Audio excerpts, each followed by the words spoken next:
झूठा दिखावा मनुष्य को पहले थका देता है और फिर मार डालता है। दोस्तों, यह एक शिक्षाप्रद कहानी है और दोस्तों आप हमारे चैनल को लाइक सब्सक्राइब शेयर कर दीजिए। किसी जंगल में बंदरों का एक झुंड रहता था और जंगल में बहुत ज़्यादा फल थे, इसलिए वह सब बहुत खुशी और सुकून में रहते थे। एक दिन ऐसा हुआ कि एक वैज्ञानिक अपनी बेटी के साथ उसे जंगल में रिसर्च करने के लिए आया। तंबू लगाने के बाद वैज्ञानिक तो पौधों के नमूने लेने के लिए निकल गया, मगर उसकी बेटी तंबू की सजावट करने के लिए वहीं रह गई। उसने पहले ज़मीन पर एक पुराना कालीन और उस कालीन पर बिस्तर लगाए, तंबू के बीच में एक बिजली का लालटेन लटकाया और उसके नीचे एक छोटे से मेज पर सजावटी सेबों से भरा एक कटोरा रख दिया। वह सेब दिखने में बहुत ताज़ा, खूबसूरत और बड़े लग रहे थे। सब बंदर पेड़ों पर बैठे उन नकली सेबों को लालच से देख रहे थे। वह लड़की तंबू के सामने की जगह साफ करने के लिए जरा बाहर निकली तो एक बंदर ने तेज़ी से झपट्टा मारा और एक सजावटी सेब उठा ले गया और ठीक उसी समय लड़की की नज़र भी उस पर पड़ गई। लड़की ने तुरंत बंदूक निकालकर निशाना लगाया और फायर दाग दिया, मगर तब तक सभी बंदर वहां से भाग गए थे। बहुत देर तक भागने के बाद जब उन्हें विश्वास हो गया कि अब कोई खतरा नहीं है और कोई भी उनका पीछा नहीं कर रहा, तो वह सब रुक गए और चोर के बंदर ने हाथ ऊपर करके सबको वहाँ से दिखाया। सब बंदर आश्चर्यचकित होकर उस बंदर को देखने लगे और उसे भाग्यशाली समझने लगे कि उसे इतना अच्छा सेब मिल गया, और यह कोशिश करने लगे कि एक बार उस नकली सेब को हाथ लगाकर देख लें।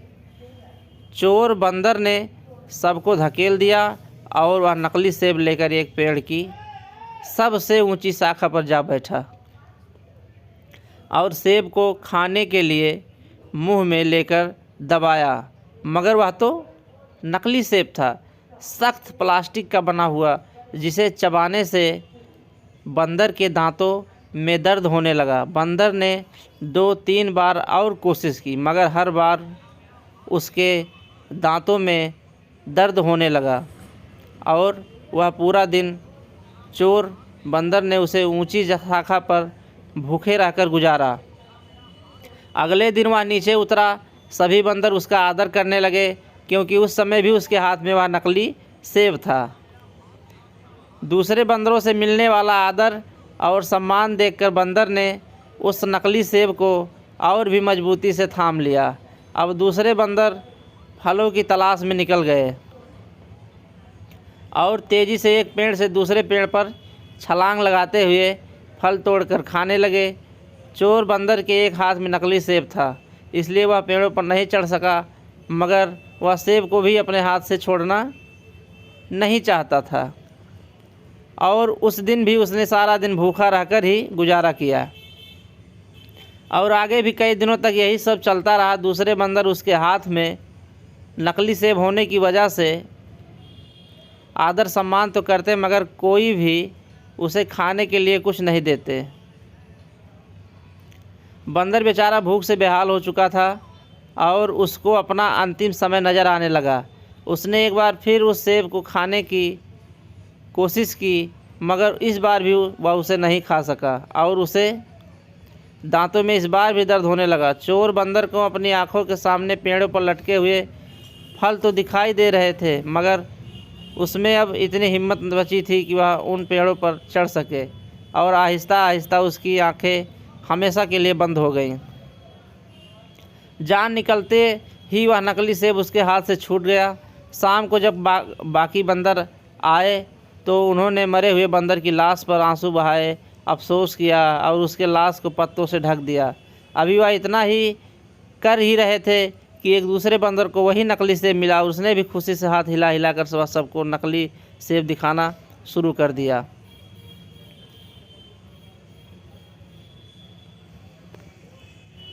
इस कहानी का मुख्य सीख यह है कि दुनिया की मिसाल भी इस प्लास्टिक सेब की तरह है।